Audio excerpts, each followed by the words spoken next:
Asalamu alaykum. Bwana Yesu asifiwe. Nianze kwa kumshukuru Mwenyezi Mungu kwa kututanisha hapa katika siku ya kihistoria kabisa kwa klabu ya Young Africans, lakini pia tasnia ya football katika taifa letu. Nikushukuru sana mgeni rasmi, Mheshimiwa Mkuu wa Mkoa wa Dar es Salaam. Nakumbuka siku moja katika utambulisho wake wetu wa mkoa alisema yeye ni baba wa vilabu vyote katika jiji la Dar es Salaam na anazipenda timu zote ambazo ziko katika jiji la Dar es Salaam, lakini kuna timu moja ikishinda anafurahi zaidi. Nakushukuru sana mheshimiwa, na tukupe pole kwa kipigo cha juzi cha Dodoma Jiji, lakini nataka niwahakikishie wananchi tutakwenda tukiwa imara na kutetea kombe letu. Sasa hivi nakushukuru Sarali Said Mohamed kwa ujio wako pamoja na timu nzima. Hali anawatambulisha watu wote na viongozi wetu wa TFF, lakini ningependa kwa kipekee nitambue pia uwepo wa mkurugenzi kutoka Azam Media kama Patrick Kaimele, mdhamini wetu, lakini mtu muhimu sana katika maendeleo ya taifa letu katika eneo la football. Na sasa hivi tunakwenda kwenye michezo mbalimbali, tunawapongeza kwa kazi nzuri mnaifanya. Lakini pia tutambue uwepo wa mwenyekiti wetu wa mkoa wa Dar es Salaam DRFA, kakaangu Nambaya, nakushukuru sana kwa uwepo wako.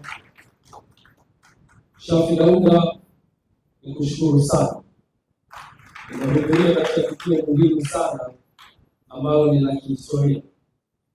Saidi Mandingo, tunakushukuru pia kwa uwepo wako.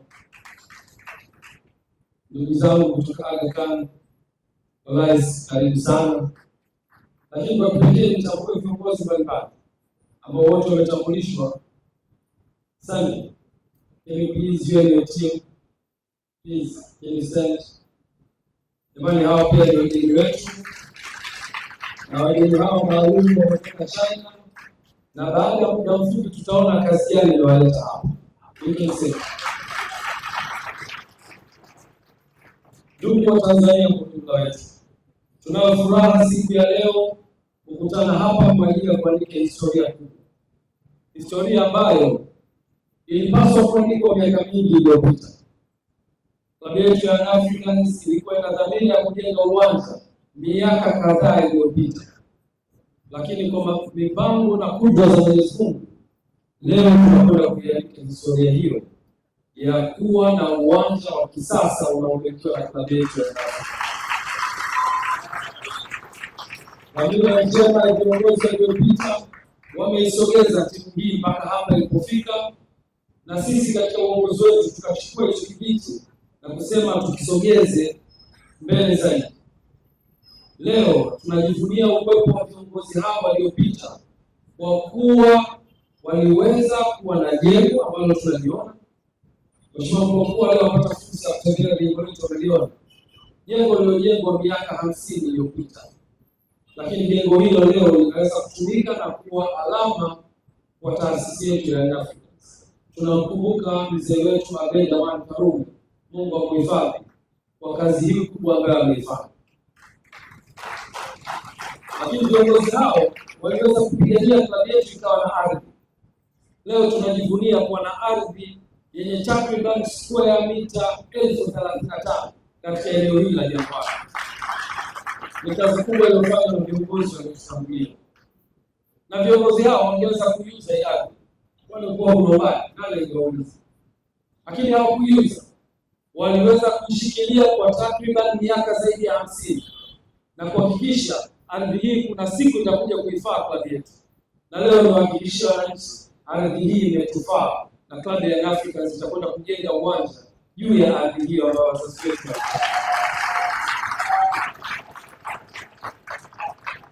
Tulipoingia madarakani tulisema kipaumbele cha kwanza kitakuwa ni uwanja, lakini katika hesabu sahihi za uwekezaji, sababu mimi background yangu ni university, hauwezi kukurupuka timu ambayo haijashinda ubingwa, timu ambayo haijafanya vizuri uwanjani, timu ambayo haina uongozi imara, timu ambayo haina maendeleo mazuri, haivutii wawekezaji, haivutii wafanyabiashara, ukasema mwaka wako wa kwanza ujenge uwanja, la hasha, huwezi kufanikiwa.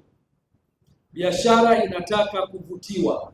Mwekezaji yoyote anahitaji kwenda sehemu ambayo iko imara, ina fan base kubwa, ina uongozi imara, ina miundombinu mizuri ya uongozi na utawala, lakini pia inavutia watu wengi. So tulipochukua uongozi, tuliweka kipaumbele cha kuhakikisha timu yetu inafanya vizuri. Tuhakikishe tunaimarisha uongozi, tuhakikishe tunaimarisha eneo la secretary ambao Andrew Tina amefanya kazi kubwa. Nakupongeza sana Andrew Tina. Tulipoanza kufanya vizuri, tulivutia watu wengi kusogea kwenye timu yetu, na tukawafanya watu hao leo kuwa tayari kuwekeza kwenye timu yetu. Baada ya kufanya hivyo, miaka minne tumechukua makombe ya ligi kuu ya NBC, tumechukua makombe ya FA Cup, tumechukua ngao za jamii, tumefanya vizuri kimataifa. Sio maendeleo ya kubeza, lakini sio tu hivyo, tumefanya vizuri pia kwenye wanachama. Tumesajili wanachama nchi nzima, tumefungua matawi nchi nzima na matawi mengine yako nje ya nchi, na hivi sasa tunaelekea sasa kuwavutia watu wengi kuja kwenye klabu yetu, na watu hao watakuwa tayari kuwekeza. Moja katika uthibitisho wa uwekezaji huo, miezi michache iliyopita klabu ya Yanga ilitangaza nafasi za uwekezaji kwenye ujenzi wa uwanja. Taasisi mbalimbali zikaomba, na mwishoni secretariat ikapokea maombi hayo na kuyachuja, na finally kupata majina machache yaliyoletwa kwenye Excom, na tukachukua fursa hiyo kama viongozi wa Excom kuweza kuchambua taasisi hizo ili kumpata aliyekuwa bora ambaye anaweza kutusaidia kwenye eneo la uwekezaji wa uwanja.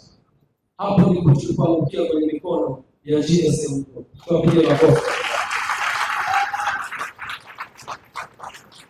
Baada ya mchakato huo kukamilika, tukawaalika GSM Group na tukaunda kamati. Alitambua uwepo wa Ivan Taribo na kushukuru sana, akiwa ni mshauri wetu kwenye eneo la fedha, na kaka yetu Alex Ngongolo akiwa ni mshauri wetu kwenye eneo la sheria.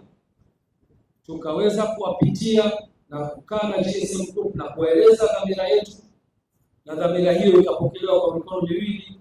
Ndipo hapo GSM Group kwa kushirikiana na taasisi yetu ya Yanga tukaweza kutengeneza kamati ambayo ikaanza kufanya design ya uwanja wetu, na leo unaona wageni wetu ambao wamekuja hapa wamefanya kazi kubwa sana ya kudesign uwanja ili kuweza kufikia malengo ya kwetu kama klabu ya Africans, lakini pia malengo ya wawekezaji wetu ambao ni GSM Group.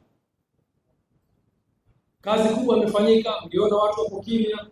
Kazi hiyo ni kufanya design, architectural design ya uwanja, kufanya structural design ya uwanja, na baadaye kufanya costing, kupata gharama za uwekezaji. Tumefika mwisho, gharama zimepatikana, michoro imekamilika, na wote pande zote mbili, mwekezaji pamoja na Young Africa, tumeridhika kwa 100% kwamba huo ndio utakaokuwa uwanja wetu. Tukawa na kikao kikubwa siku chache zilizopita, mwanzoni mwa wiki hii. Kikao hicho dhamira yake ilikuwa ni kukubaliana jinsi gani tutakwenda ku-execute mradi. Ziko taaluma nyingi sana tumejifunza kutoka kwa wenzetu. Katika uwekezaji kuna kitu kinaitwa Build Operate Trust, BOT. Unaweza ukajenga, ukai-operate na ukafanya transfer. Ni mfumo mmoja wapo wa uwekezaji kwenye viwanda na kwenye miradi mbalimbali.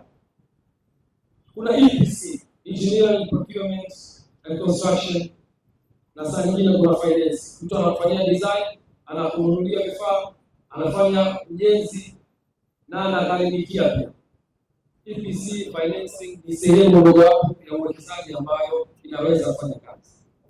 Lakini uongozi wenu wa klabu ya Young Africans umetathmini njia zote hizo na kuona kuna njia ambayo inaweza kutufaa zaidi na sio hizo ambazo zimezaa. Na njia yenyewe ni partnership katika uwekezaji. Tukakubaliana modality ambayo ni sahihi baada ya kupitia modality nyingi, na model ambayo tumekuja nayo ni model ya partnership.